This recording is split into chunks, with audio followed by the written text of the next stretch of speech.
So Scoob is the latest movie that we should have seen this weekend, but because the world went to shit, we don't get to see it in cinemas. We got to see it straight to VOD, which in a way it's disappointing that we didn't get to see it in cinema because I would love to see Scooby Doo in cinema. But kind of a good thing about it is we actually get a new movie to talk about today.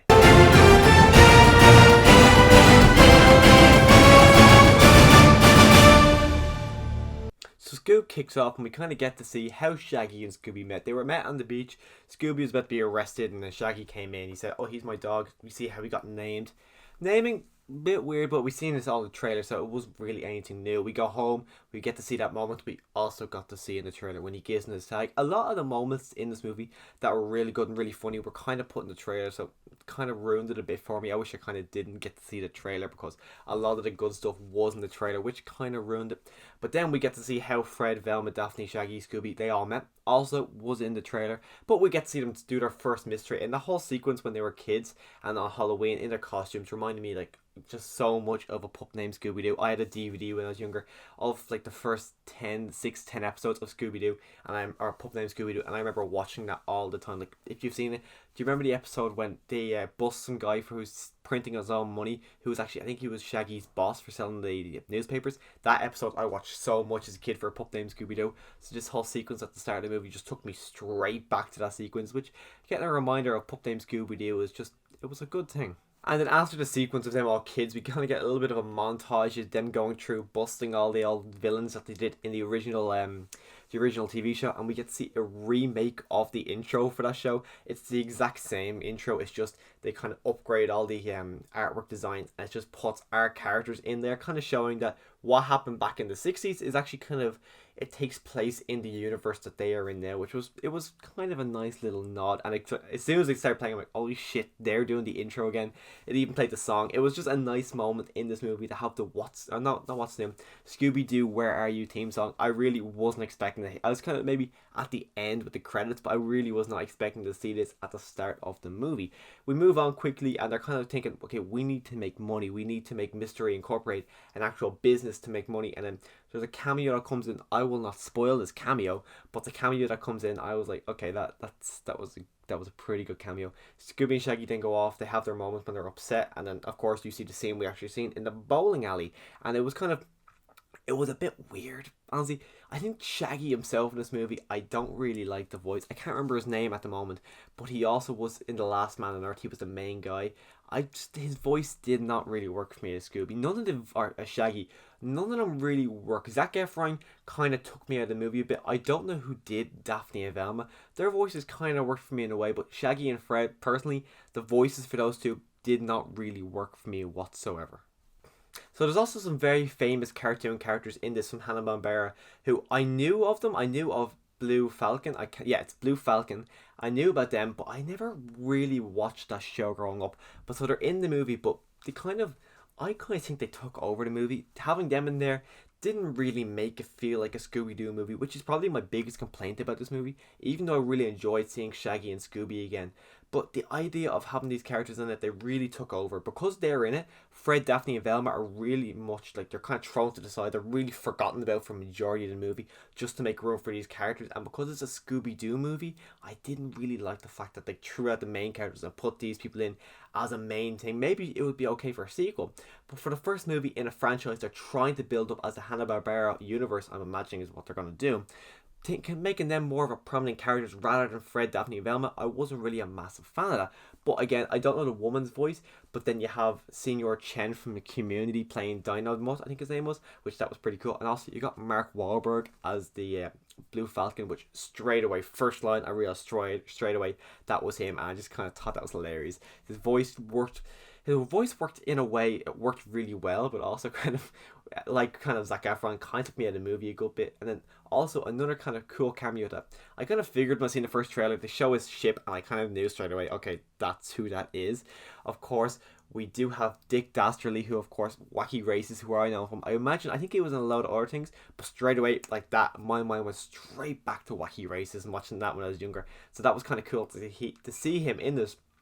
But I was watching this with my dad and little brother, and my dad would have seen Wacky Races when he was younger. But so because his character design has changed so much, unless you kind of know or were expecting him to show up in the movie, until he says his name, you're probably not going to know it's him.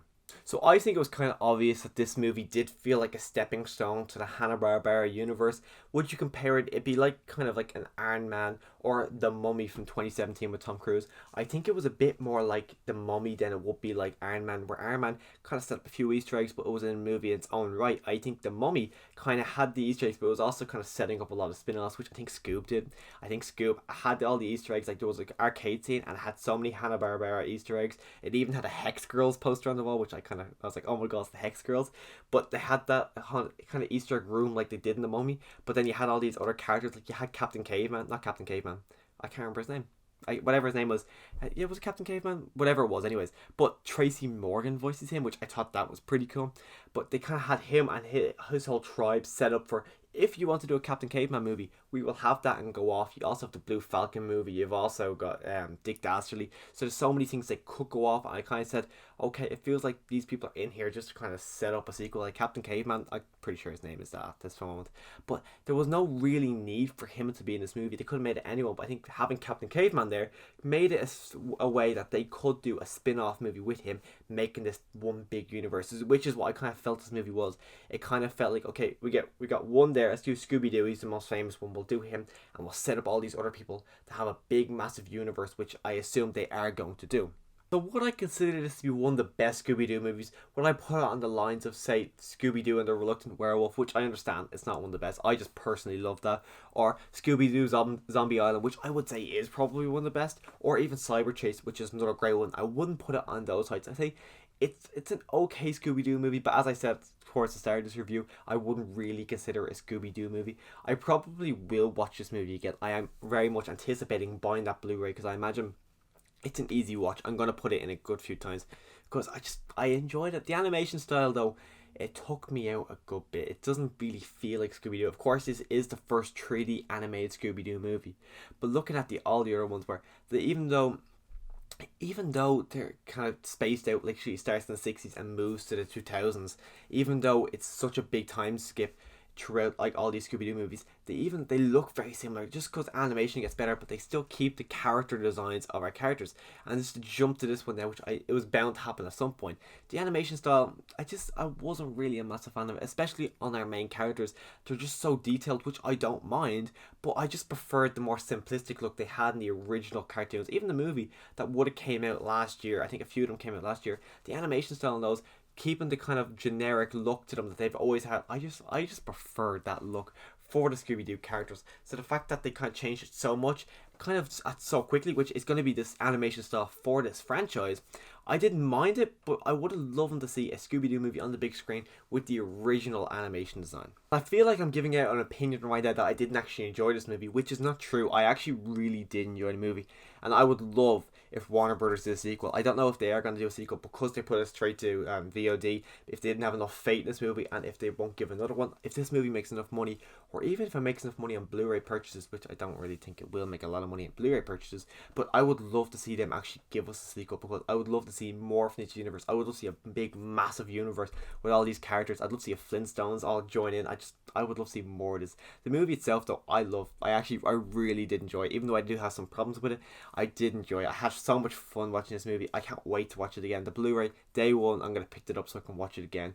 Because my brother and my dad, not my brother, my two brothers, they were never into Scooby-Doo. And I feel like this movie was kind of also made to kind of reimagine Scooby-Doo and give it to the new generation. Because my house, I watched it up until like 10, 11. My brother, who was 12 years old, never ever had an interest. Now my other brother, who's 4, who's kind of at the peak age at the moment to get interested in Scooby-Doo, has no interest whatsoever. So I'd love to kind of get him interested, the 4-year-old, into it, and kind of get him to grow and love Scooby-Doo, which I thought this movie would have been perfect to bring him into it, but he had no interest. So when Scooby-Doo's coming out on Blu-ray, I'm gonna watch it with him a good few times just to get him kind of hooked on Scooby-Doo, because I would love to get him hooked on Scooby-Doo, just because Scooby-Doo is something that I've always loved. I'd love to get him to love it as well. But even that, though, besides that, the emotion in this movie I kind of thought hit well. And it could just be the fact that I've loved Scooby-Doo all my life. The emotion in this movie hit. But the end scene in particular, even though it was kind of predictable how it was going to end when you got to the end scene, still, it did hit me in the feelings right there. And Scooby-Doo voice, of course, I don't know the actor's name, but he's always been Scooby-Doo, and he does it really well. Scooby, I've got so much love for Scooby-Doo. I've always loved Scooby-Doo.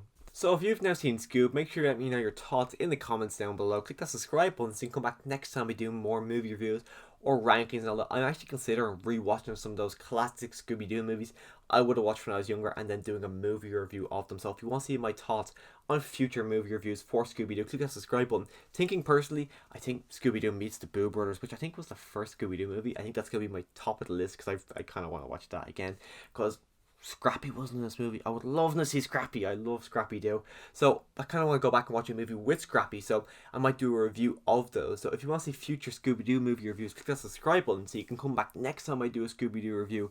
But as always, thanks for watching.